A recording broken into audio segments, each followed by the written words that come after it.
நம்ம தமிழகமாக இருந்தாலும் சரி, இந்தியாவாக இருந்தாலும் சரி, இந்த உலகத்தில் வேறு எந்த நாடு இருந்தாலும் சரி, ஒரு மனுஷன் ஒரு நாளைக்கு எவ்வளோ தான் குடிக்கணும், ஒரு நாளைக்கு வந்து ஒருத்தன் வந்து இந்த அளவுக்கு மேலே குடிக்கக்கூடாது, அவன் வந்து பார்த்திங்கன்னா வேலைக்கு போகணும், ரெகுலராக அவங்க குடும்பத்தை பார்த்துக்கணும், அந்த குடும்பத்தை நல்லபடியாக வச்சுக்கணும், உடம்பு ஆரோக்கியமாக பார்த்துக்கணும்னு சொல்லி எந்த நாட்டு அரசாங்கமும் யார்ட்டையும் சொல்ல முடியாது.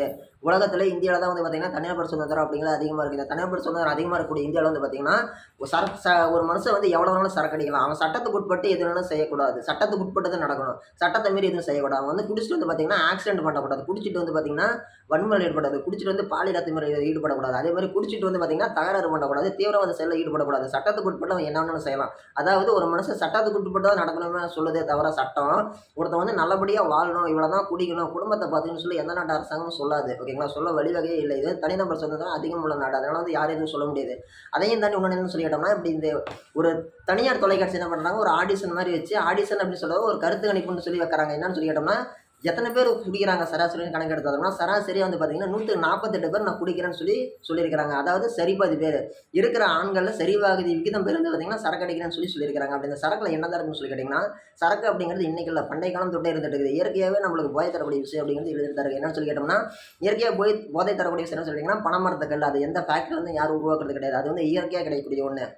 அது மட்டும் இல்லாமல் மித்தபடி வந்து பார்த்திங்கன்னா எப்படி பழம் அப்படிங்கிறது எப்படி வந்து ஒரு விதமான போதை தரக்கூடிய விஷயமா மாதிரி சொல்லிங்கன்னா, ஒரு பழம் அப்படிங்கிறது ஒரு அதிகப்படியான ஒரு நிலையில் பழுத்த வாட்டி அதில் வந்து பார்த்திங்கன்னா லாக்டிக் ஆசிட் அப்படிங்கிறது ப்ரொடியூஸ் ஆகும். அந்த லாக்டிக் ஆசிட் ப்ரொடியூஸ் ஆன வாட்டி ஈஸ்ட் மாதிரி இருக்கக்கூடிய பாக்டீரியாவில் அது ஃபார்ம் ஆகும். அப்படி அதை ஃபார்ம் ஆன வாட்டி வந்து பார்த்திங்கன்னா அது வந்து ஆல்கஹாலிக் கண்டென்ட்டாக மாறுது. அதுதான் வந்து பார்த்திங்கன்னா நம்மளுக்கு போதை அப்படிங்கக்கூடிய ஒரு விஷயத்தை வந்து நம்மளுக்கு உருவாக்கி கொடுக்குது. ஓகேங்களா, இதுக்கு எடுத்துக்கிட்டேன்னு சொல்லிட்டோம்னா, நம்ம பழச்சாறு, நம்ம திராட்சையெல்லாம் வச்சு நம்ம ஒயின் அப்படிங்கிறது செய்கிறாங்க இல்லைங்களா, அதுதான். இது வந்து பார்த்திங்கன்னா 9ஆம் நூற்றாண்டில் முதல்ல அரேபியன்ஸ் தான் வந்து பார்த்திங்கன்னா போதை அப்படிங்கக்கூடிய ஒரு விஷயத்தை உருவாக்குறாங்கன்னா இந்த பழச்சாறுலேருந்து போதை அப்படிங்கிற விஷயத்தை அவங்க தான் உருவாக்குறாங்க. என்னன்னு சொல்லி கேட்டோம்னா, ஒரு 100 டிகிரி செல்சியஸில் கொதிக்குதா தண்ணி, அந்த பழச்சாறு கொதிக்குதா, அதுக்கு குறைவான இது நம்ம ஒரு பதப்படுத்தி சூடு பண்ணி இது பண்ணோம் அப்படின்னா அதுதான் வந்து பார்த்திங்கன்னா போதை தரக்கூடிய ஒரு விஷயம் அப்படின்னு சொல்லி அவங்க தான் முதல்ல குடிக்கிறாங்க. அதை குடிச்சு இது பண்ணிட்டு இருக்கும்போது அதை மார்க்கெட்டிங் பண்ணது யாருன்னு சொல்லிட்டிங்கன்னா, லத்தீன் மொழியை தாய்மொழியை கொண்டவங்க. அவங்க என்ன பண்ணுறாங்க, அதை மார்க்கெட்டிங் பண்ணுறாங்க.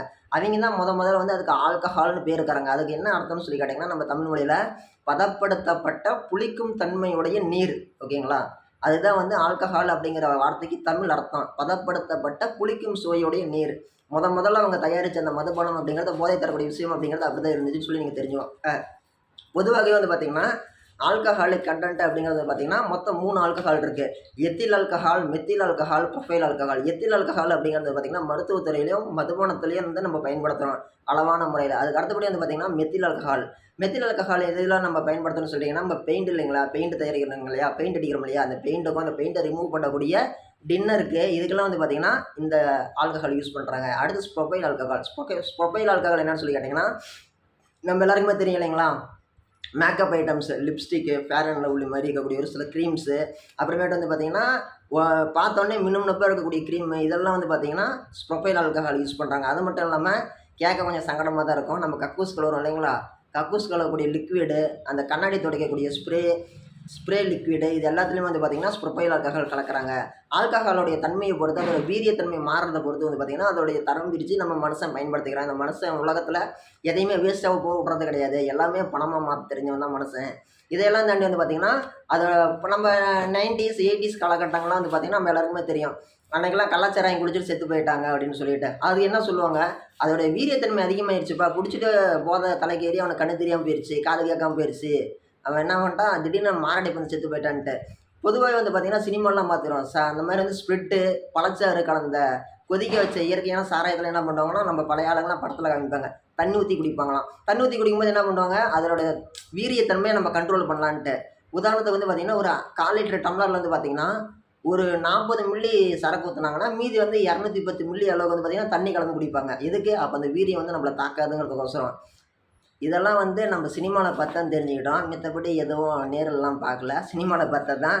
இதோடைய பார்ட் வீடியோ அப்படிங்கிறத நம்ம விரைவில் மேக் பண்ணாங்க. சொல்லலாம் இது ஒரு மணி நேரத்து வீடியோ, நான் வந்து மிக சுருக்கமாக சொல்லணும்னு சொல்லி விரும்பினேன், அதனால தான் 5 நிமிஷத்தில் முடிக்கிறோம். இதில் பார்ட் 2 வீடியோங்கிறது விரைவில் மேக் பண்ணலாங்க.